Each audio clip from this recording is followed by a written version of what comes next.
El Dios que golpea.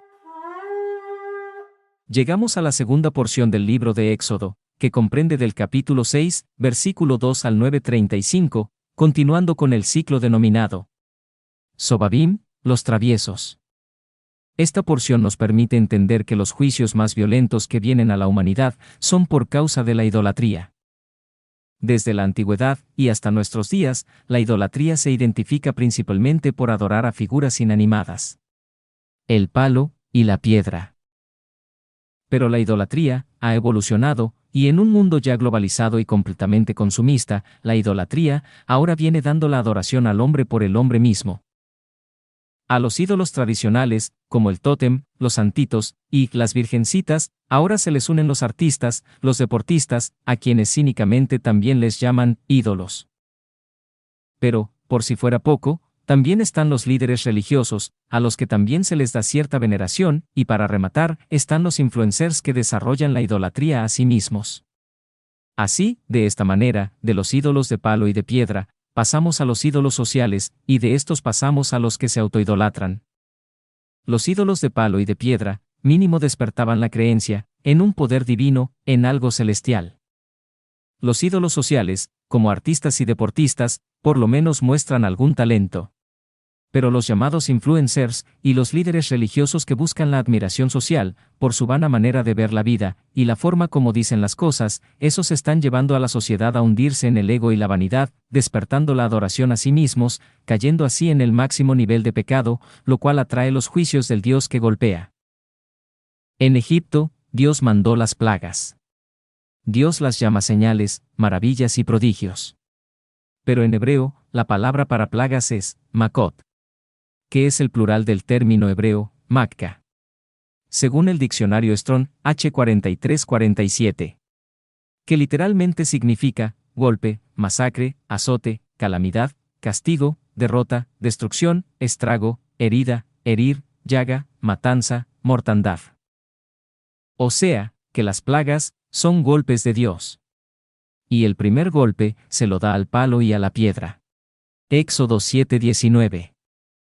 Y Dios dijo a Moisés, di a Aarón, toma tu vara, y extiende tu mano sobre las aguas de Egipto, sobre sus ríos, sobre sus arroyos y sobre sus estanques, y sobre todos sus depósitos de aguas, para que se conviertan en sangre, y haya sangre por toda la región de Egipto, así en los vasos de madera como en los de piedra.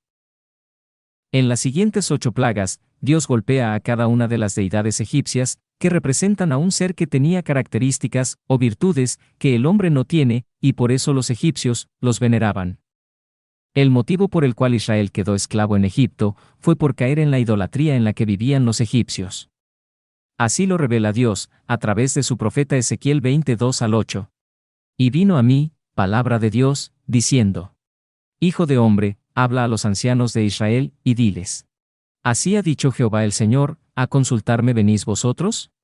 Vivo yo, que no os responderé, dice el Señor nuestro Dios. ¿Quieres tú juzgarlos? ¿Los quieres juzgar tú, hijo de hombre? Hazles conocer las abominaciones de sus padres, y diles: Así ha dicho Adonai el Señor. El día que escogí a Israel, y que alcé mi mano para jurar a la descendencia de la casa de Jacob, cuando me di a conocer a ellos en la tierra de Egipto, cuando alcé mi mano y les juré diciendo: Yo soy Adonai vuestro Dios, aquel día que les alcé mi mano, jurando así que los sacaría de la tierra de Egipto, a la tierra que les había provisto, que fluye leche y miel, la cual es la más hermosa de todas las tierras. Entonces les dije: Cada uno eche de sí las abominaciones de delante de sus ojos, y no os contaminéis con los ídolos de Egipto. Yo soy Adonai vuestro Dios. Mas ellos se rebelaron contra mí, y no quisieron obedecerme, no echó de sí cada uno las abominaciones de delante de sus ojos, ni dejaron los ídolos de Egipto, y dije que derramaría mi ira sobre ellos, para cumplir mi enojo en ellos en medio de la tierra de Egipto. Ahí está el motivo por el cual el pueblo de Israel sufrió la esclavitud. Y ahora veamos cómo Dios golpea a Egipto, por causa de cada una de sus deidades, y lo que estos golpes causan. Sangre. Golpe a la deidad Japí, conocido como el desbordador del Nilo. La consecuencia es leucemia y cáncer. Ranas. Golpe a la deidad Heket, personaje con cara de rana y cuerpo de mujer. La consecuencia son males estomacales. Las ranas salen del Nilo, porque en la mitología egipcia, Hapi y Heket están relacionadas. Piojos. Golpe a la deidad Jepri, personaje de un hombre con cabeza de piojo. Las consecuencias son ansiedad y esquizofrenia. Arop se traduce como moscas, pero se trata de fieras. Golpe a la deidad Anubis, personaje de mujer con cara de bestia canina. Las consecuencias son las enfermedades sexuales. Peste. Golpe a la deidad Pata, personaje con cara de carnero. Las consecuencias son las epidemias. Sarna. Golpe a la deidad Sekhmet, evocada para el cuidado de la piel. Las consecuencias son las enfermedades de la piel. Granizo y fuego.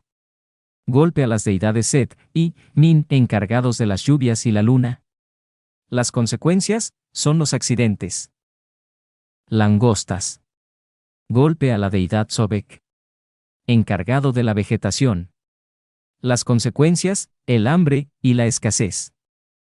Oscuridad. Golpe a las deidades Ra, Atenatem, Horus y On, que promovían el culto al sol. Las consecuencias, miedo, terror y espanto. En los capítulos 15 y 16 del Apocalipsis, están registradas cuáles son las plagas para los últimos tiempos. Lo cual nos revela que Dios va a golpear a la humanidad en aquello a lo que adoran. Al hombre mismo. Por eso, encontramos a la úlcera maligna, el hambre y la escasez, la pestilencia, el ardor y los dolores insoportables. Pues así es como Dios va a golpear a una sociedad global, que anula hablar de Dios, pero que ha enseñado conceptos como cree en ti mismo, o ten fe en ti. La aberración de enseñar al hombre a adorar al hombre mismo, por encima de Dios. En el Éxodo, Dios no va contra Egipto por ser una nación idólatra. Dios golpea a Egipto, por pretender retener y someter en idolatría al pueblo elegido. Asimismo, en los días finales, Dios no va a destruir al mundo como no destruyó a Egipto. Dios va a golpear a la humanidad, por enseñar la adoración del hombre, por el hombre mismo. Pero siempre hay una esperanza. En Egipto, cuando los hebreos clamaron a Dios, Dios reaccionó ante ese clamor. Éxodo 2:23 al 25. Aconteció que después de muchos días, murió el rey de Egipto, y los hijos de Israel gemían a causa de la servidumbre, y clamaron, y subió a Dios el clamor de ellos con motivo de su servidumbre. Y oyó Dios el gemido de ellos, y se acordó de su pacto con Abraham, Isaac y Jacob. Y miró Dios a los hijos de Israel, y los reconoció Dios. Reunidos en la plaza principal de Gosén, calificada como la aldea de los hebreos. Amram levanta un clamor a Dios, coreado por los líderes y ancianos de las familias de todo Israel. Ahí junto al pedestal, donde había un letrero en honor a Abraham. Y exactamente, enfrente del lugar donde Jacob estuvo enseñando Torá. Ahí en ese lugar, los hebreos citaron a los patriarcas. Por eso dice que Dios los oyó. Recordó su pacto. Los miró, y los reconoció.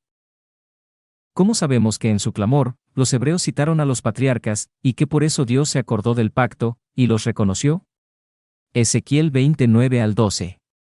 Con todo, a causa de mi nombre, para que no se infamase ante los ojos de las naciones en medio de las cuales estaban, en cuyos ojos fui conocido, actué para sacarlos de la tierra de Egipto.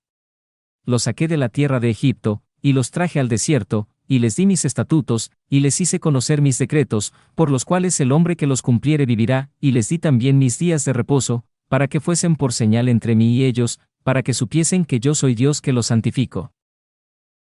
Deuteronomio 4:37 y 38.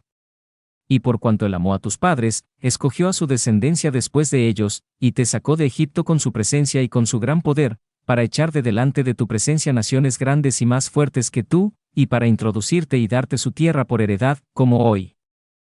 Levítico 26:40 al 43. Y confesarán su iniquidad, y la iniquidad de sus padres, por su prevaricación con que prevaricaron contra mí, y también porque anduvieron conmigo en oposición, yo también habré andado en contra de ellos, y los habré hecho entrar en la tierra de sus enemigos, y entonces se humillará su corazón incircunciso, y reconocerán su pecado.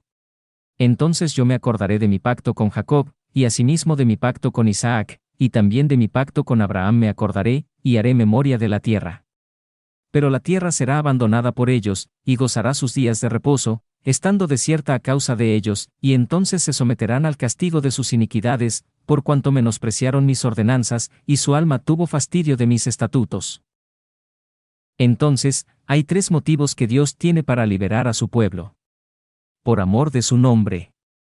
Lemaam Chemot. Por amor a los padres. Sehut Avot. Por el pacto con los padres. Brit Avot.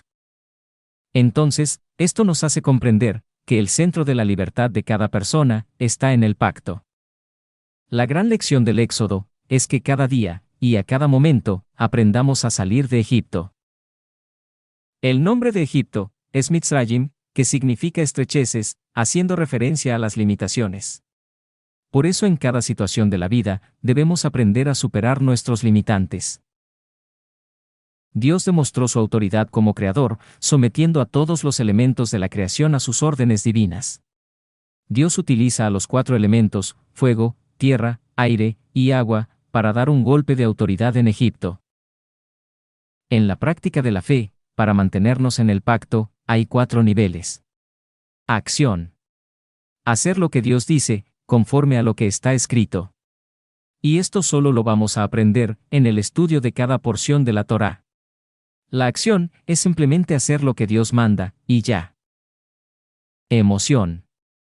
El sentimiento de satisfacción de que se está cumpliendo con lo que está escrito. La emoción refleja en la obediencia lo que sientes por Dios. Intelecto. Entender lo que se hace, cómo se hace y para qué se hace. Entender los mandamientos es poder comprender a Dios, y comprenderlo es la manera de conocerlo. Trascendencia. Saber que nuestra vida está basada en las reglas que te llevan a tener una relación personal con Dios. Lo que nos hace trascender en esta vida es la manera como actuamos conforme al pacto. En este sentido, es importante definir si los cuatro elementos de tu fe están ligados a la Torá o a lo que enseña tu religión. Porque el problema que existe en la religión es que incluso la misma denominación congregacional se puede convertir en un Egipto, y la persona termina siendo esclavo de las liturgias y las reglas del lugar donde se reúne, sometiendo sus acciones, sus emociones, sus sentimientos y su razonamiento a lo que su religión le dice.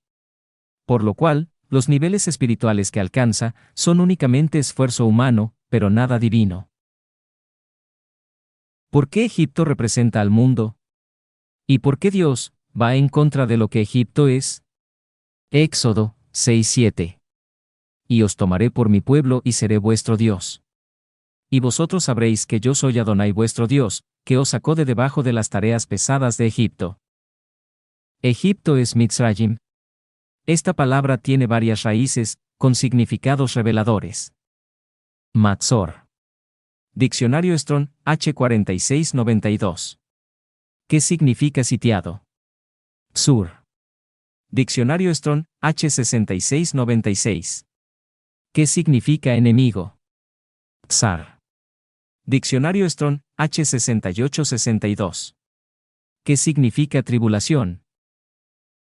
Esto nos revela que aquel Egipto como hoy es el mundo, para una persona de fe, es un lugar que nos tiene sitiados. Es nuestro enemigo, y nos causa tribulación. Y por eso, cuando estamos en pacto, clamamos a Dios. Dios nos escucha. Recuerda el pacto.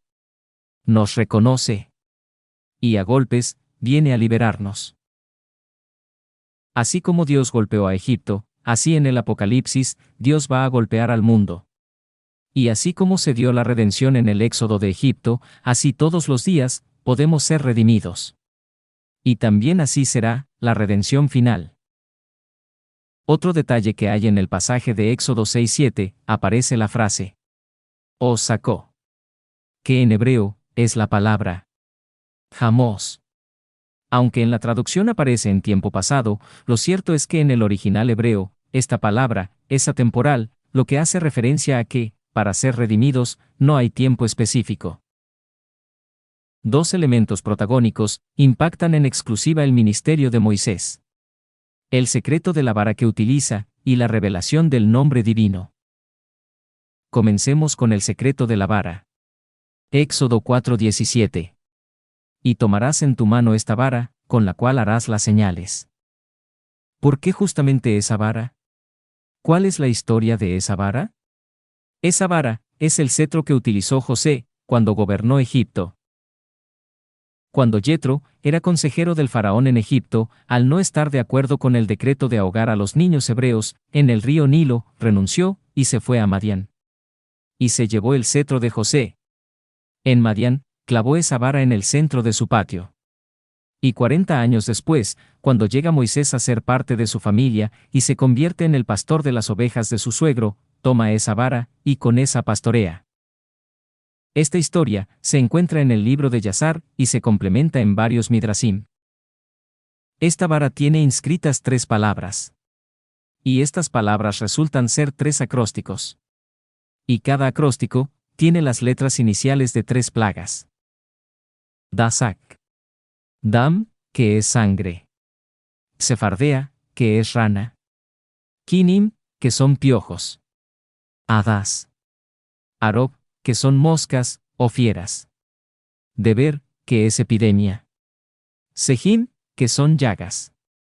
Behajab. Jarad, que es granizo.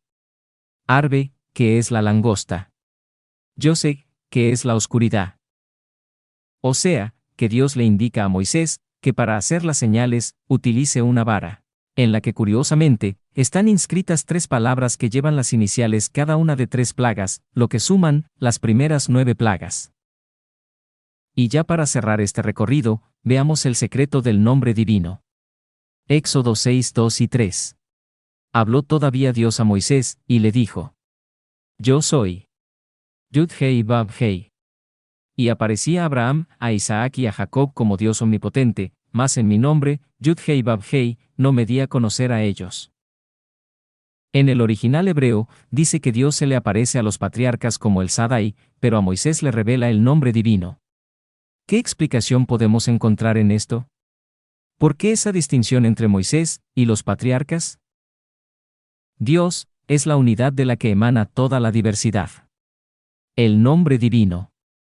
Yud-Hei Vav-Hei. Es impronunciable, por lo cual se lee deletreando las letras hebreas que lo conforman. Yud-Hei Vav-Hei. Transliterado, sería el llamado tetragramatón. Estas 4 letras son las que la Torá utiliza para mencionar lo que la humanidad ha reducido a una sola palabra, que no dice esencialmente nada, pero en el fondo define todo. Dios. Por miles de años, y en casi todas partes del mundo, los seres humanos han intentado articular en palabras lo único que, para los que le aman, jamás podrá ser nombrado o definido. Jehová. Yahweh. Yahvé, tal vez.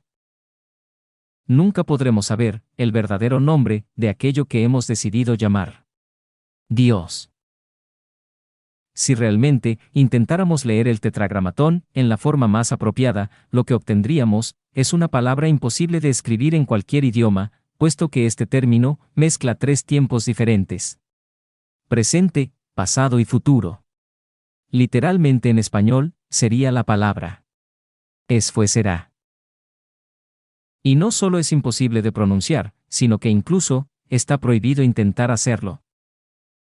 En su lugar, y especialmente, luego de la destrucción del segundo gran templo, a manos de los romanos, el término Adonai ha sido utilizado en las traducciones del hebreo a otros idiomas como sustituto hasta la actualidad. Y Adonai significa Señor. También se utiliza, para hacer referencia a Dios, los nombres que describen sus atributos y cualidades como Elohim, Hachem, Shaddai, Elión. Además de muchos otros, que suman 70 nombres, que se utilizan para referirse a Dios y que describen sus atributos. Entre los siglos 7 y 10 de la era común, los sucesores de los escribas eran llamados los masoretas. Este grupo, que más que escribas, eran traductores. Quisieron darle una pronunciación al nombre divino, agregándole vocales al tetragramatón. Y de ahí surge la palabra, que después Roma la translitera como Jehová. Actualmente, un pequeño remanente de la comunidad de la fe le reconoce como su mayor autoridad. Pero a la vez, lo adora de manera cercana, al decirle, Abba. Un término hebreo, para llamar a un padre de la manera más cariñosa posible. Y esto viene a resultar más correcto que tantos intentos de querer llamar por un nombre ordinario, al que es mayor que todo lo extraordinario. Sin embargo, y por su gracia, y su misericordia infinita, Dios le revela su nombre divino a Moisés en plena organización del Éxodo. Y en este nombre está el misterio que mueve a Dios, para rescatar a su pueblo, y golpear a los que lo quieren retener en el pecado. Transliterado, el nombre divino es como lo vemos en pantalla. La palabra amor, en hebreo, según el diccionario Strong, es el término Ahava. Si cerramos esta palabra con la inicial del nombre divino, y la partícula de Dios, resulta la palabra Yahava. Lo que nos demuestra que dentro del nombre divino, se encuentra la palabra amor. Esto es muy significativo, porque Dios está diciendo que a los patriarcas se les manifestó como el Sadai, el Dios protector y proveedor. Pero con los patriarcas no hizo Dios señales, prodigios y maravillas, mientras que a Moisés se le revela con el nombre divino, haciendo grandes señales y maravillas, golpeando a los egipcios para liberar a su pueblo. Porque lo hace por amor. Dios liberó de la esclavitud a su pueblo por amor. Porque Dios es amor. Y así lo dice su palabra. Y en su palabra está su presencia.